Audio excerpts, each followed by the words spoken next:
All right, welcome back to our episode. Ryan here with Chaos MMA. And today we have on Justin Van Herden, who is and still Eternal MMA champion of the world. Justin, man, how's that feel? And still, Yeah, so obviously, going out there, performing, doing what I said I was going to do, retaining my belt, chalking up a title defense. Yeah, there's so many factors that came together that sort of played out, but it's the best result, and it's the result I kind of knew I was going to get based on the work that we did for the sort of preparation for the fight. yeah, you got the win, you did the work, preparation. And with Fight Week, I'm curious with Fight Week, did you see Costa at all? And what was Fight Week like for yourself? Like, did you see him before at all with the fight and the face-offs? And how was it all, like the whole Fight Week for yourself? Yeah, fight week was pretty smooth. I was ticking all the boxes I needed to.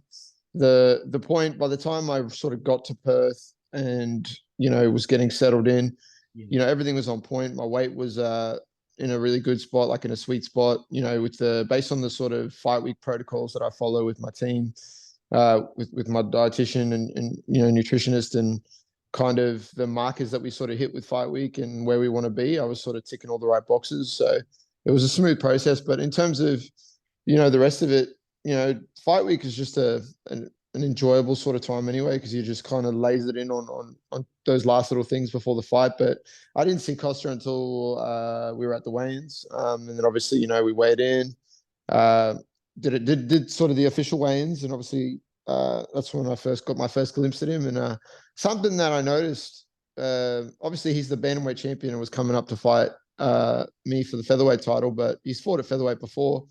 But something I noticed straight away when I saw him sort of weigh in for the official weigh-ins and just how he looked, I was kind of like, it's the best I've ever like shape I've ever seen him in for a featherweight fight. He looked like he didn't have to cut that much weight, and he looked like he was, in shape. He looked like he was, lean and ready to go. And then by the time we did the ceremonial weigh-ins and actually got the face off with each other, I kind of got to a bit more of a gauge on him, and got to get that closer look at him. But obviously, the size difference, the reach difference, that's apparent from the get go. But obviously, that was amplified on the night of the fight. Once we've rehydrated and we get back to sort of a good spot with what we sort of like to fight at. I kind of felt that in there straight away. Like I was much bigger. Even when we did the face off in the cage and they brought us in and we touched gloves, I was like, I think he could like get a feel for it as well. And was like, oh, okay, this guy's much bigger than me, much longer than me. Yeah, and like with the face-offs, I always find it intriguing. Fighters do say a lot. You can tell a lot about the face-offs 24 hours before the fight. Is that the same thing for you? Like, did you get a feel of how he was feeling? You said you saw he was in his best shape, but did you get a feel like how he was feeling? Can you like, you're looking right into his eyes. You're looking right at each other. Did you get a feel of that at all? Yeah, so I try and analyze everything I can. Obviously, when we faced off at the weigh-ins, he didn't blink not once Yeah. during that entire time. He like tried to keep that sort of his eyes on me and that intensity. And that's for me, it's like I'm like I sort of touch on all the time. I'm so relaxed throughout the process. Like I don't need to have that type of like I don't need to be there and be intense and try and psych myself up and try and do that, especially, we're gonna fight the next night, especially, but it's almost, yeah, I kind of got the feeling that he was trying to like almost psych himself up for the moment to be like, all right, like, this, it's my hometown. I'm coming up trying to go for the double champ status. Like, it was almost like he was trying to amp himself up and bring that intensity for himself. So, that already there was like, or even though there's no pressure on me and I kind of come in most of the time with this chip on my shoulder, knowing that I'm considered an underdog in most of my fights for whatever reason. Um, that kind of even took that little bit of more pressure off, and I was kind of like, all right, I just got to go out there and do my thing. There's no pressure on me. I just got to come out and perform. Yeah, I mean, you did it. You did that. You went out there, you performed, you got your hand raised, and you hear a lot of fighters say, they lose to an opponent and they always want that rematch back. You lost to Costa the first time, but is this a fight you felt you always wanted back before you sign with the UFC someday? Or maybe you guys fight each other in the UFC someday. Is this a fight you always wanted back?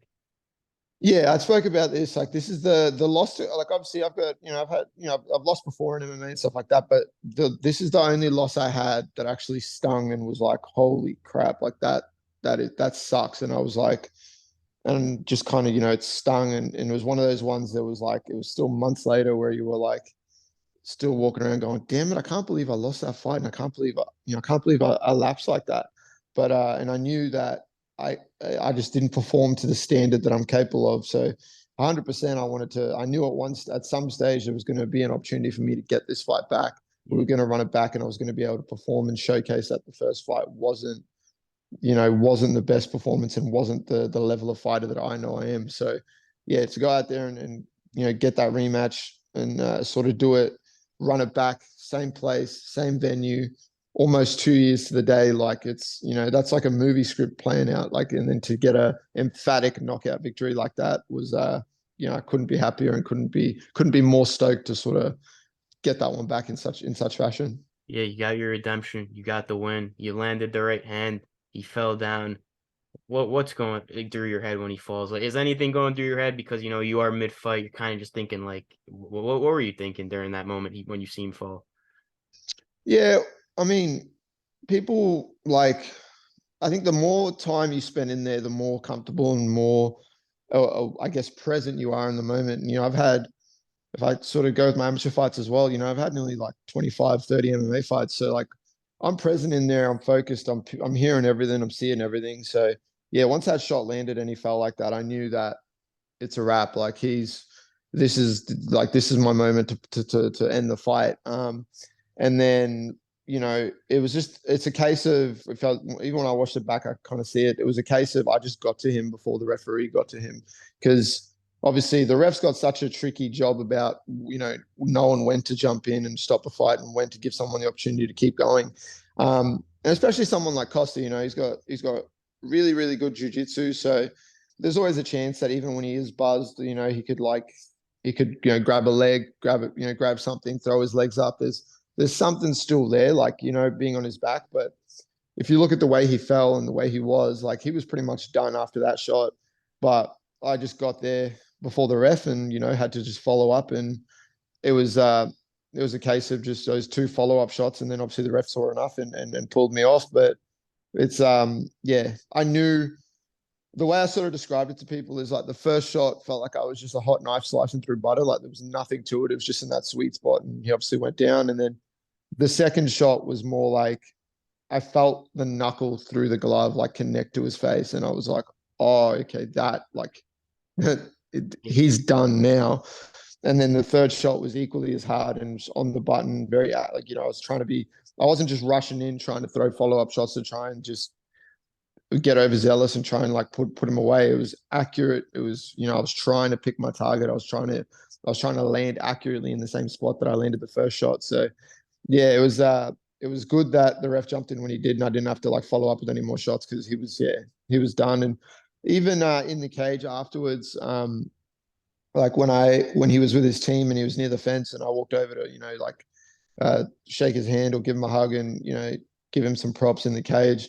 I think even then he was still a bit out of it, and I'm not actually even sure that he knew that it was me coming up to him to sort of interact with him until things settled and he reset a little bit. Because by the time they read the decision, I think he was back to neutral, and then he came up and hugged me and said congrats and gave me my props and that. But yeah, that's the game we play with those little gloves, man. It doesn't take much, and it's I'm not obviously it's a sport where it's I got to try and do damage to you until the ref deems it enough or stops it. But you know, I he's not a guy that I dislike. He's a competitor. He's someone that I kind of respect immensely. He's one of the few fighters on the scene here in Australia and in the Oceanic region that I actually have respect for because he just shows up, fights, takes the tough challenges. He just shows up and does his job.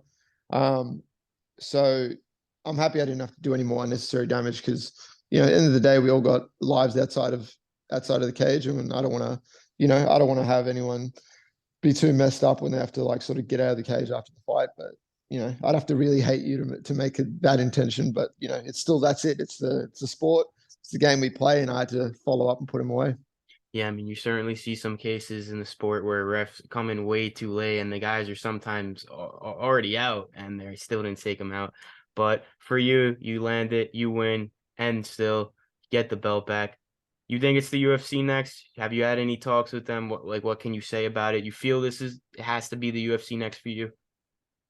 Yeah, 100%. I said it kind of in like obviously I got asked about it in the cage directly after the fight, but Yeah. I don't want to be one. I didn't want to be one of those guys, even though the floor was mine. It was my kind of moment after the fight. I don't want to be one of those guys that jumps on the mic and goes, you know, screams out Dana White's name, screams out, Sean Shelby or Mick Maynard's name and starts asking for fights. Like I I've always been set on letting my work ethic and the results of my fights and just the work that I do be what speaks for me and makes me undeniable in a sense and separates me from everyone else and shows why I'm, the number one guy in the region.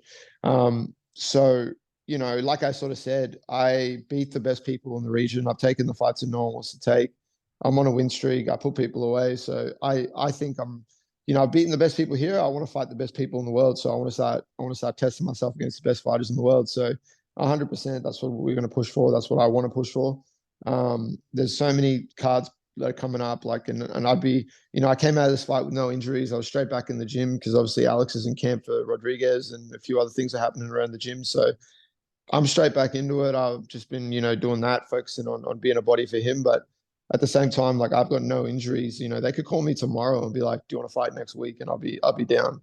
Whether that's on the Singapore card, whether that's on the Paris card. But ideally, I want to jump in there and make my debut on that Sydney card. Alongside the other top fighters from this region and do it right here on home soil, and that'd be a dream come true. Uh, it'd be 6 years of work as a professional fighter and to reach the pinnacle of the sport and start the real journey and the real work towards what I want to achieve and what I want to accomplish. So, I feel that's what's next. That's what we're pushing for, and that's what I want. So, yeah, that's what my focus is on. But in the more immediate future, I'm just trying to be a body and do as much as I can to sort of help Alex prepare for Rodriguez, and that's it, because that's what we do. We jump in, we all help each other, we all put it on the line for each other, and he does that for us, and we try and do that for him. So that just circulates right down from the pros to the amateurs to everyone. It doesn't matter whoever's next up on the block. We're all getting in to help them and push them and get them to where they need to be. Yeah, I mean, you guys got a great team down there, one of the best gyms in the world. And, speaking with the UFC, if I had to say, Justin, in a year from now, what do you think people are going to say about you? We're in June right now. What do you think people are going to say about you? You think you'll have a certain amount of fights in the UFC? You think you'll have like a certain amount of finishes? What will people say about you on June 21st, 2024? Honestly, if things pan out the way that I see it going, if I'm able to be given the same opportunity to be as active as I have been every year of my pro career so far, I feel like people are gonna be pretty hyped because we're gonna be hopefully be sitting back on, with the timeline of if September works out, I'd like to get in September and then try and get in another fight before the end of the year. But I'd be like, by this time next year, I'd like to be 4, maybe 5 fights deep in my UFC career.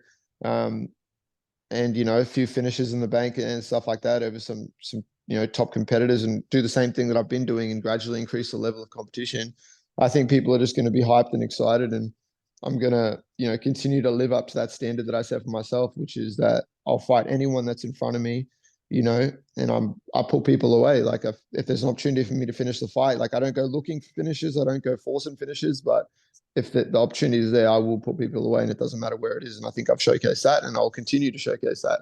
And I want to be active in doing so. I don't plan on getting signed to the UFC and then getting in there having like 1 or 2 fights and then chilling and having another fight. Like I want to be active and I want to fight, man. I'm here to do what I want to do, and that's get in there, fight, put people away, and start climbing up the ranks.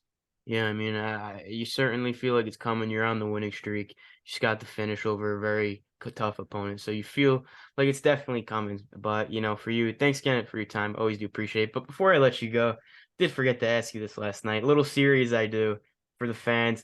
I ask you a question about, who would you spend 3 fighters you could spend a night out drinking with? Who would it be? Ooh, well, I've had the opportunity to have some beers and some drinks with some pretty cool fighters. Yeah. So, uh, if I were to pick my ultimate three, I'm gonna have to go with Tuivasa, Okay. Yeah. So I'd need Tui there. I'd need Tui Vasa there. I'd need Michael Bisping, Okay. and then I'm gonna say Alex. So if I got Alex, Bisping, Tui Vasa, that'd be like a pretty wild crew to get on the beers and the drinks with after a night out. That'd be a fun, great night. I'm sure a night you probably would never forget. But, as always, Justin, thanks for your time. I appreciate you doing this again. Sorry for the technical difficulty. If you Nah, want, it's all good. yeah, I appreciate it. yeah, anytime. And if you want to thank any sponsors, shout out anything, man. The floor is yours. Yeah, I'm obviously CMBT Nutrition, Eddie's Barbershop in Shell Harbour, Baymed, the Fight Dietitian team. Just the people that I have around me, my team, my coaches, my friends, my family. Um, I'm pretty blessed with the support that I have around me and the professionals that I have around me. I have world-class people that are guiding me on my journey across the board, from obviously my head coach Joe Lopez to my strength and conditioning coach to my nutritionist, to my teammates, to the people that are constantly coming through the doors of freestyle. And then the support from my family and friends is second to none. So I'm very thankful for everyone, and yeah, just stoked. Yeah, thanks. Yeah, thanks again for your time, man. I appreciate it. We'll catch up soon. Have a good one, man. Yeah, sounds good, man. Take it easy. You too.